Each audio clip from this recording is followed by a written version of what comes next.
Regain his balance. Deans up towards Russell. It's 2-on-2. Russell just backs his pace and his strength, and he goes in and makes the basket count. Great play by Sean there, straight around, finished off. Didn't get the foul call that he was hoping for, but still finished the basket. Nice job. He's been very active since he came into the game, and I don't just mean with that beautiful acrobatic roll of the chair there, Brendan, as he tumbled through following that layup, but Russell has 6 points and 3 rebounds. He's got lots of talent, Sean.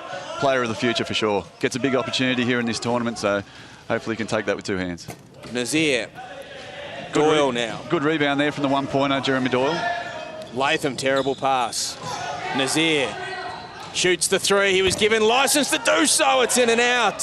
Oh, bad luck there, Jeremy Doyle. Doyle, one of the one-point players. Probably a man who's looking to take your spot, Brendan, I suspect, as a permanent member of the team. Could well be, I guess, between Jeremy Doyle and Yannick out there as well, a young one-pointer. So there's a spot there now that I've retired, so I wish them both luck. And Dylan Alcott, how's he progressing? He was a member of the Beijing gold medal winning team, but and a young player as well, as that's excellent teamwork from the Kuwaitis. Al-Adwani had the pass, the assist came from Nazir, and the Kuwaitis registered their 3rd field goal. It's 38-7. But Dylan Alcott, I was saying, he was part of that gold medal winning team, but he's been injured since then, or since just after then anyway, with a shoulder injury. And he's a Dandenong local, so no doubt that the fans certainly watching here in Victoria will be keen to know about his progress. Yeah, it's a shame that Dylan couldn't be here, injured shoulder, as you said, I believe. But yeah, it's his home court. I'm sure he would have loved to be here if he could have been. So hopefully his recovery will go well. And Mohammed.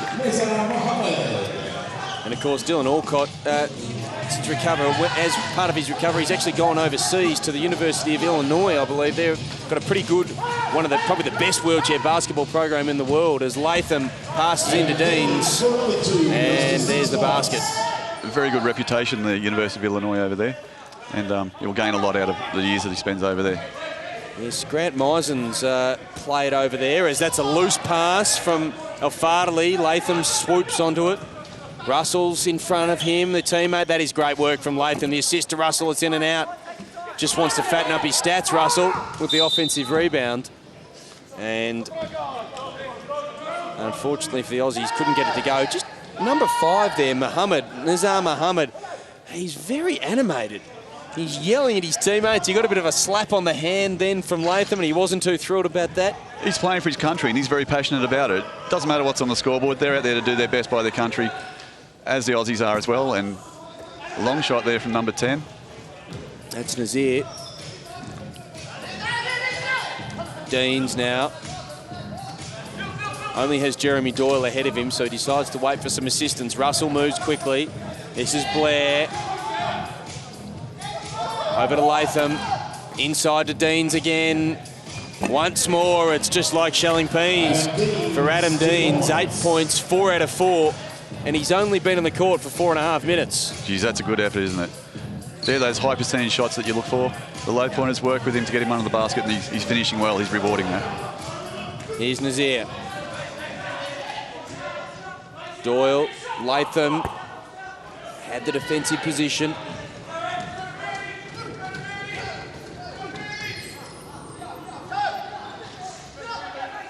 The 2 one-pointers just set the screen beautifully, and Deans went straight to the rack. He's the first man in double figures. They've got to stop him, the Kuwaitis. They've got to stop Adam Deans getting under the basket. This could be a very long night if they keep letting him into the key like that.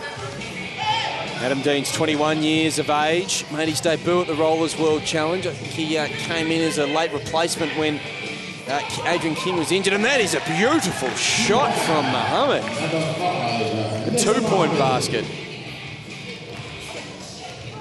Just watch this, just kissed it off the key, yes, off the window. Sweet shot off the glass. The pick was set by Nazir. Latham up to Russell.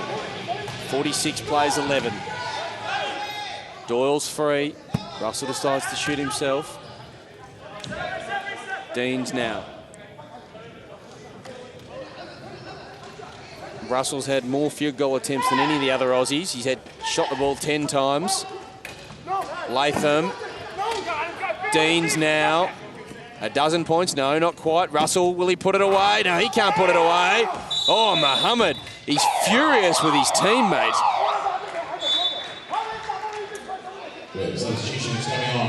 Now that's passion for you. The man that he's yelling at is Isa El-Fadli. It was going to go off the court. Now he's come back on. And he just wanted his teammate to clear out. As the Aussies bring the changes. Sean Norris, number 7 for the Aussies. He's in for his first action of the match. Eveson, that's pretty easy. Doyle into Eveson. Yes, poor defence there from Kuwait. I don't think they'd be very happy with that, letting Justin come straight off the bench, straight into the game. Easy layup. Sean Norris there guarding Muhammad. Sean Norris coming into this game with a bit of a shoulder injury. Normally you'd expect to see him in the starting 5. He's certainly one of the best players in this Australian lineup. Yeah, Sean, he's one of the best players in the world for that matter. So hopefully his shoulder is going okay. He's out there now, so he's off on the fast break and they get the ball to him. Oh, Eveson, sweet pass all the way down the court. And Norris over the back, not quite. Perhaps a little bit early for this party time for the Aussies. El-Fadli was awake to it. He registered the steal. Now Nazir. Australia leading by 37 points, though. Nazir over to Al-Adwani. Inside to Muhammad, but Ness was there. Over to Eveson. He'll be too quick for Nazir. Nazir did well, but Justin Eveson just had the beautiful chair control. Yeah, the skill from Justin there. That's what puts him in that top bracket of players in the world. Control of the chair and the ball at the same time, and to finish like that, that's world class. That's why the Rollers are number 1 in the world. There is he, Justin Eveson again, and he's registered another steal in backcourt. Norris into Doyle. He's just trapped a little bit under the keyway. And there's a little bit under the basket, rather, I should say, and the foul on Brad Ness. There's a lot of chair contact in wheelchair basketball, and every now and then you'll get a bit of an offensive foul like that when you're trying to get position.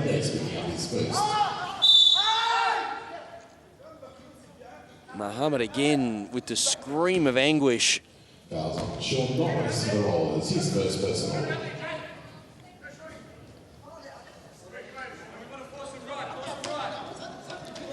The Aussies are manning up again in defence here, but look at it, Justin's up on the ball.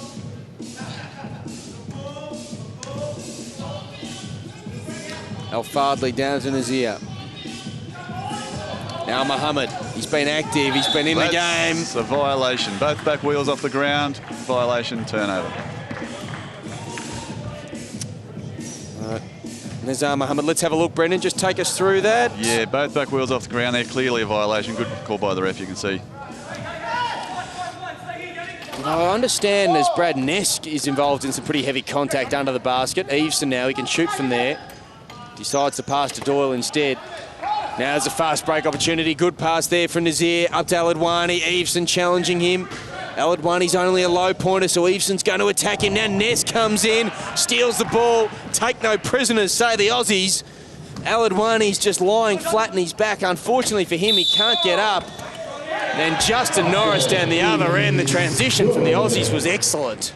How is that for a Rollers play? They monstered the other end. Here it is, here's the replay. Stealing the ball there, ripping him out of his chair, throwing the ball up the other end of the court. Make the layup. And the foul. And it took some time for Hamad Al-Adwani to actually be assisted up. None of his teammates came down to give him a hand, Brendan. One of the assistant coaches had to jog up and help him up. Yeah, that's a shame. You see a Rollers guy on the floor, his teammates will be over there to get him up. Sean Norris misses, but Brad Ness, the captain from Beijing, cleans it up. We've got four of the Perth boys on the team on the court at the moment. Justin Eveson, Sean Norris, Brad Ness and Mikey Hartnett. They played very well together. Obviously, great combination there.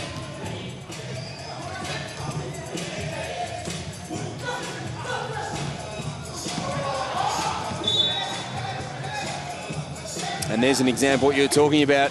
Brendan, Michael Hartnett in some trouble, and Sean Norris and Brad Ness straight over to help him out. Yeah, that's part of the Rollers. You look after each other. They're a very tight team, very tight unit.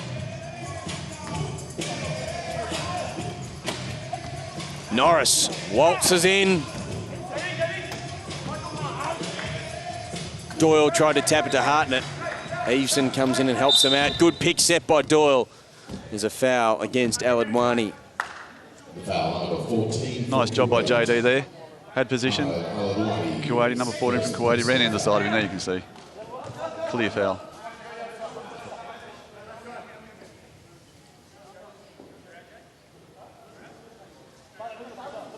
So Australia 54, Kuwait 11 with under a minute to go until half-time here in the opening match of the Asia-Oceania Championships. Australia scored the last 10 points in the match. Kuwait have scored 6 points in this second term after 5 in the opening quarter. They're outclassed by this Australian side, but they're battling along. And particularly this man, Nizar Mohammed, the oldest man in the tournament. His pass was a little bit lucky. Aladwani, long-range shot.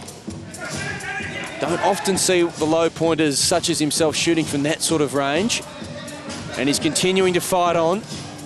Defensively, he was challenging Brad Ness at half court, but Eveson was able to get up the court relatively easily and draw the foul. Credit to Kuwait. Don't worry about the scoreboard. They're still doing their best. They're out there. They're considered as a developmental type country. As we said earlier, they haven't been to a World Championships or a Paralympics before. They're out here doing their best, and they're taking on the world's best. Australia currently ranked number 1. It's a very tough night for them.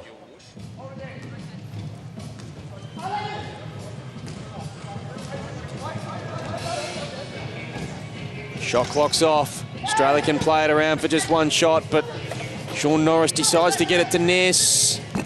Misses. Aladwani now. Ness comes across and just pushes it out of court. 5.5 seconds until halftime. What can the Kuwaitis do? I've got a feeling that Mohammed's going to demand the basketball, and he does. Eveson gets it off him. What can Justin Eveson do to cap off a superb half? Nothing in the end. Mohammed pretty pumped up. Mohammed stopped him from scoring. Justin Eveson just gave a little bit of a point. I don't think he was pointing to the scoreboard, Brendan, but he wasn't too impressed with the theatrics from Nizar Mohammed. But it's half-time. It's Australia 56, Kuwait 11. Great defence there to finish the quarter by Kuwait. Justin, for all money, had a layup there. But Kuwait, they can take something out of that perhaps, and hopefully they'll come out in the second half and put on a bit of a show for us. Well, the former Australian captain, Brad Ness, is standing by with Olivia McGrath. Well, Brad, it's a nice lead. First game up of the tournament. How do you think the guys are faring? Yeah, not bad. I mean, the coach gave us some pretty strict instructions. He was going to throw some different rotations out. I think we got 3 or 5 new guys. So, yeah, 56-11. It's going well. What do you think the challenge will be in the second half? Just to take care of the goals we set. You know, our percentages on the floor and dominating their rebounds, and our floor percentages in shooting. It's a challenge for us not to let that slip and keep going for another 20 minutes. Now, a few new guys on the court. How do you think the team's gelling? Yeah, not bad. I mean, we came together. We've been here since Thursday, so we've been sort of 5 days training and stuff. But yeah, Adam Dean's come on 10 points in a quarter in his first game like that. That's huge, and we've got talent like that coming through. Keeps us in good stead. Well, all the best for the second half. Thanks. All right, thank you. Yeah, thanks to Brad Ness there with Olivia McGrath, and he's talking about, the team play and the fact that the Australians have been here since Thursday, Brendan. Have a look at those stats. Every single Australian player is involved. The only man that hasn't had a shot at the basket is Yannick Blair, but most of the other Aussies on the scoreboard and involved in other areas too. Well, that's a great start to the game, a great start to the tournament for that matter. Everybody on the floor, everybody having a go. As Brad mentioned, their rotations and getting the players through. It's going to be a long week. There's a lot of games. So looking not to wear anybody out necessarily in the first half against, I guess, a game that they clearly expect to win, and looking at the scoreboard, they're well on the way to winning.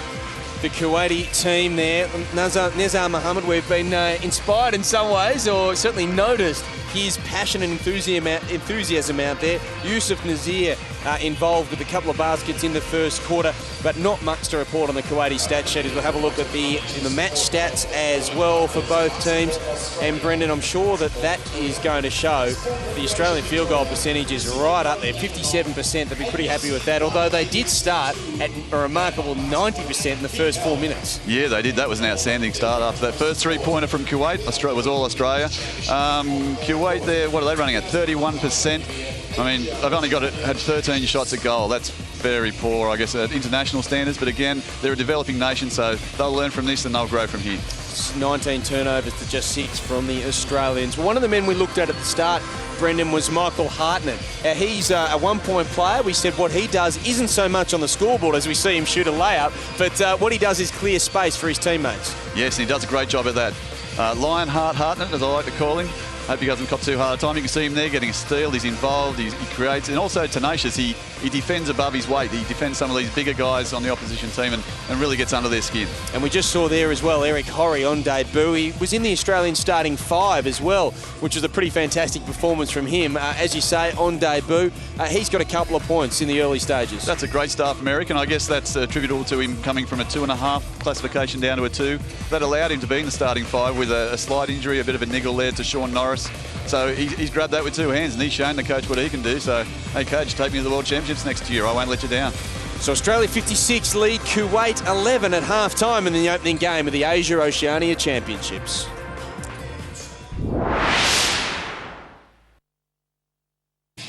So welcome back to the Dandenong Basketball Stadium. The second half action is about to get underway. I'm Darren Boyd alongside Brendan Dowler in commentary. And Brendan, the Australians 56 to Kuwait 11. They'd obviously be very comfortable in a match that they're favoured to win. What would Coach Ben Ettridge have said to the Aussies at half-time? I think Coach Ettridge would be pushing for the Rollers to maintain their high standards. We heard Brad speak there at half-time about keeping the shooting percentage up and the boards off, not allowing any offensive boards and winning the defensive boards. They'd be looking to keep their turnovers down. It's easy to let things sort of slip a little bit. Maybe a little bit of complacency comes in here. So the Rollers will be really trying to keep the standards up. And it is a long tournament. Australia with 5 matches here in the round-robin phase, and then the final on Saturday, assuming they make it that far. Australia playing Kuwait, and then they play Malaysia, Japan, China, and also Korea later in the week. If Australia win all those games, they'll progress to the final on Saturday, and all matches other than the match against Malaysia, which we'll get some highlights of. All matches will be telecast on ABC2 at 6 o'clock or 6:30. Check your local guides for the details. The top 3 nations in this Asia-Oceania Championship earn the right to qualify or earn the right to play in the World Championships in Birmingham next year. The Aussies well on the way to registering their first victory with a 45-point lead at half-time over the Kuwaitis. And Sean Norris begins beautifully in this second half. Just what Coach Ettridge would have wanted. Came out, good structured offense, and nice finish from the outside there by Sean. Either side of half-time, Australia have scored the last 12 points in the game. Nazir started the game with a 3-point basket. Can't get this one to go. Loose ball, fight at ground level, Mohammed. Jeez, fired up, isn't he? He sure is, and Grant was in there with hustle, trying to get the ball. The foul assist against the Rockers, number 12, Grant Rising. You're shaking your head, Brendan. Just do you think he's a bit over-exuberant, Nizar Mohammed? Or? I love it. I love it. Yeah, let's get into it. Why not? Al-Fadli misses. Latham got it to Norris. Sean Norris had a triple-double in the National Wheelchair Basketball League Grand Final, and he had 13 assists on that occasion.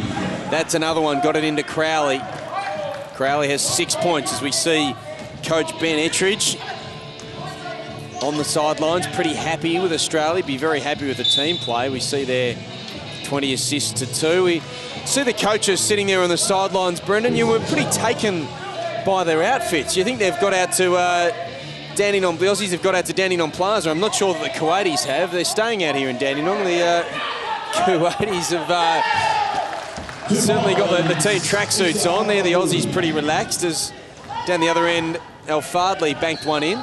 Looking very sharp there. I do believe they're staying across the road from Dandenong Plaza, and it looks like they've all been out shopping together. If I know these guys, they don't mind a bit of a shop when they're away, so they're looking very sharp. Hopefully that will help assist the team in its result.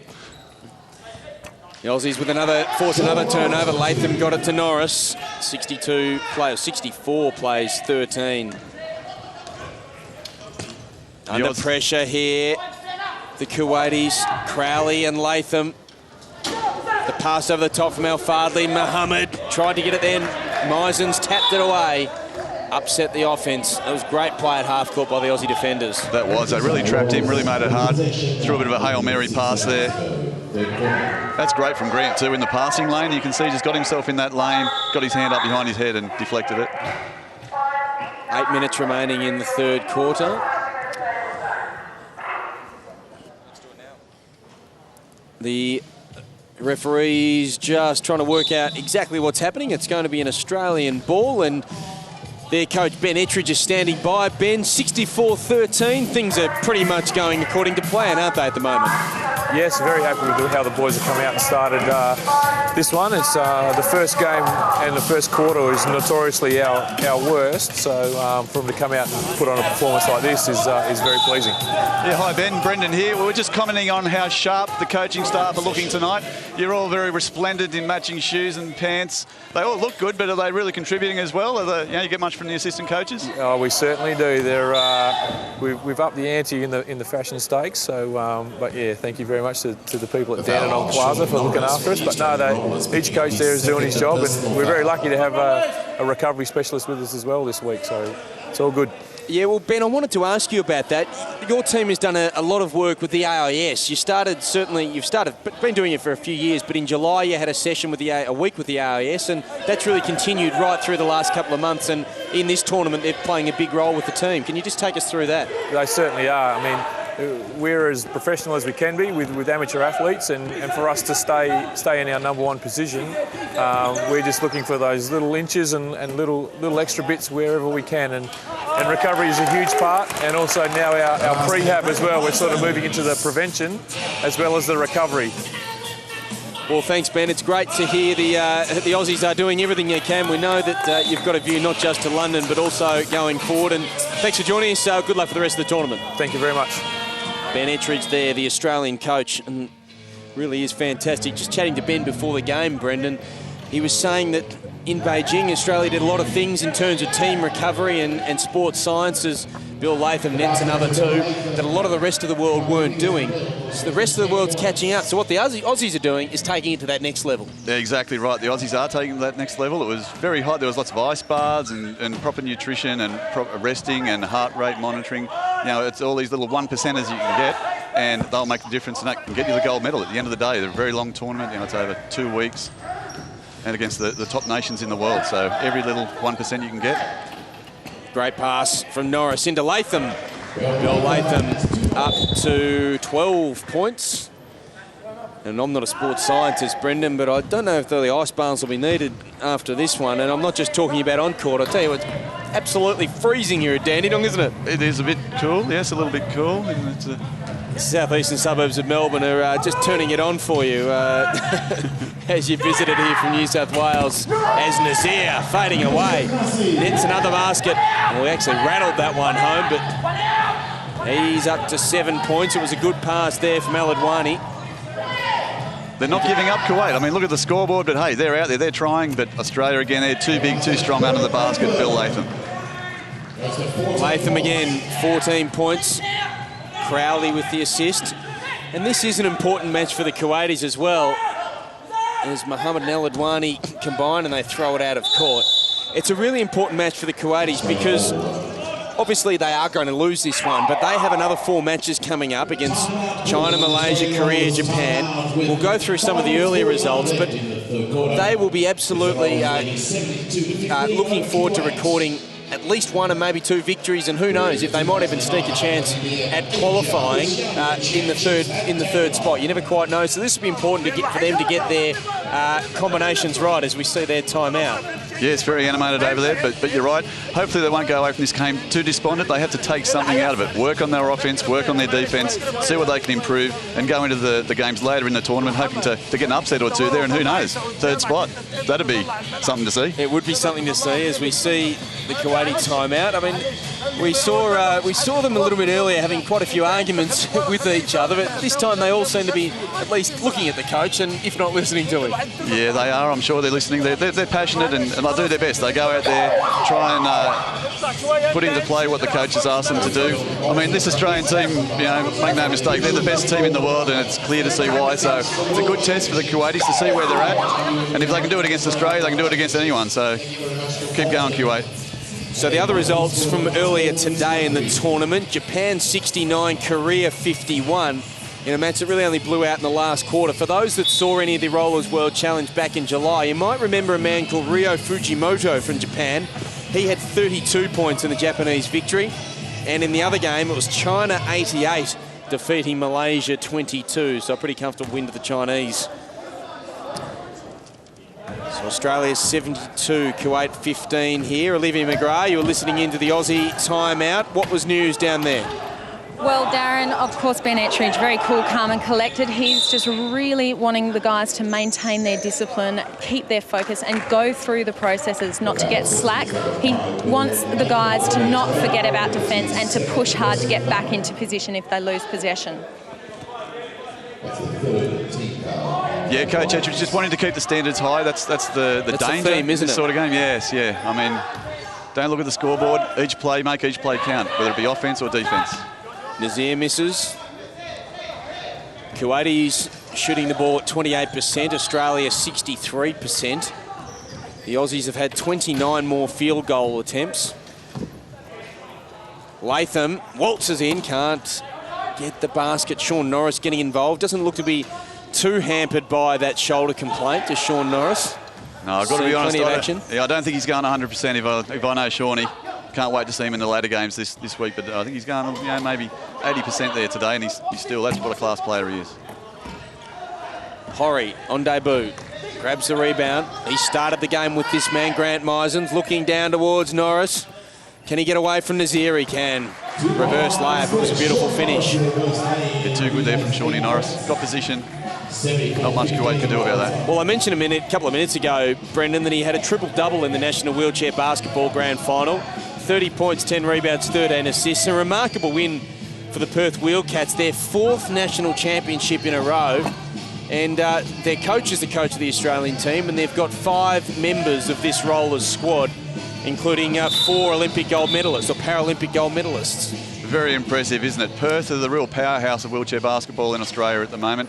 As you mentioned, the coach, but also an assistant coach, a manager, a physio, and yeah, a lot of players on court as well. So a four-peat this year in the National League for Perth.